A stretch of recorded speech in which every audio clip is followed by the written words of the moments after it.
For over 3 centuries, an empire of pirates ruled the Mediterranean. They raided ships, burned villages, and enslaved over 1 million Europeans and Americans. Their victims vanished into slave markets, sold like cattle in the streets of Algiers and Tripoli. And then, 8 U.S. Marines walked into history. Outnumbered 50-1, they crossed the desert, stormed a fortress, and ended the white slave trade forever. This is the forgotten war that made the United States a global power and the birth of the U.S. Marines legend. Between the 1500s and 1800s, the Barbary corsairs terrorized the Mediterranean.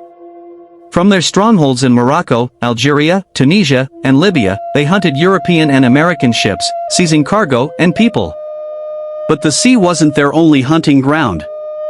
From Ireland to Iceland, entire coastal villages disappeared overnight.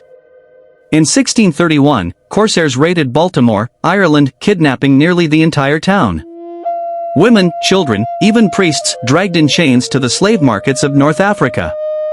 There, human lives were priced by strength, age, and looks. Men toiled as galley slaves under the scorching sun. Women were sold as concubines or servants.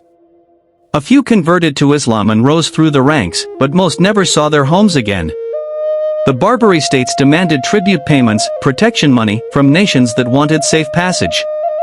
Even powerful European empires bowed to them. And after the American Revolution, the young United States found itself vulnerable. Its merchant ships were unprotected, and its sailors easy prey. So, reluctantly, America paid tribute hundreds of thousands of dollars each year just to be left alone. But one man refused to accept that humiliation: Thomas Jefferson. When Jefferson became president in 1801, Tripoli's ruler, Pasha Yusuf Karamanli, demanded even higher payments. Jefferson said no. Tripoli declared war on the United States.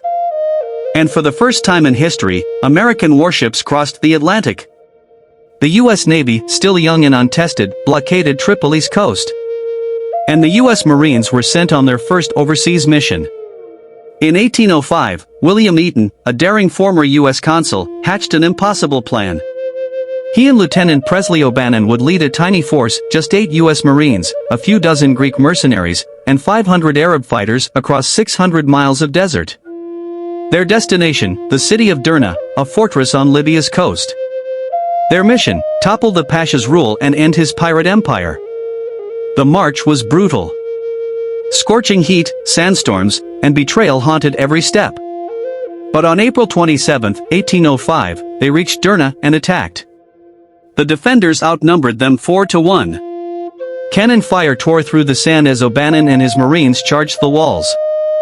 Amid smoke and chaos, O'Bannon raised the stars and stripes over the fortress, the first time the American flag was planted on foreign soil. The city fell. Hostages were freed. And for the first time, the world saw what a small band of Americans could do. The victory at Derna forced Pasha Yusuf Karamanli to the negotiation table. Aboard the USS Constitution, a peace treaty was signed. Free passage for American ships. An end to tribute payments. And the cessation of white slavery in the Barbary states. The war against the Barbary pirates transformed America. It proved the U.S. could project power far beyond its borders. It forged the reputation of the U.S. Marines, whose hymn still honors the battle with the words, "From the halls of Montezuma to the shores of Tripoli." For Europe, the raids would fade into history. For America, it was a declaration that freedom was worth fighting for, even across the sea. And for the world, it marked the moment when a new power rose from the ashes of old empires. For 300 years, the Barbary corsairs ruled through fear. But in 1805, 8 Marines rewrote that story with courage, grit, and a flag that still flies free.